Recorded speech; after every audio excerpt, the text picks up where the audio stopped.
बाप से, पापा आपके तो बाल सारे सफेद हो गए। बाप, हाँ बेटा, जब तुम मुझे तंग करते हो तो मेरा एक बाल सफेद हो जाता है, तुम मुझे फिर तंग करते हो तो मेरा दूसरा बाल सफेद हो जाता है। बेटा, अब पता चला दादा जान के सारे बाल सफेद क्यों हैं। पप्पू पापा से, पापा आपको याद है कि आपने मुझे कहा था कि अगर मैं पास हो गया तो आप मुझे 1000 रुपए देंगे। पापा ने कहा हाँ कहा तो था। बेटा, तो खुशखबरी है पापा, आपके पैसे बच गए। माँ बेटे से, बेटा टीपू सुल्तान कौन है। बेटे ने कहा पता नहीं। माँ ने कहा पढ़ाई पे ध्यान दो।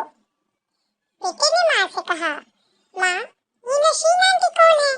माँ ने कहा पता नहीं। बेटे ने कहा पापा पे ध्यान दो।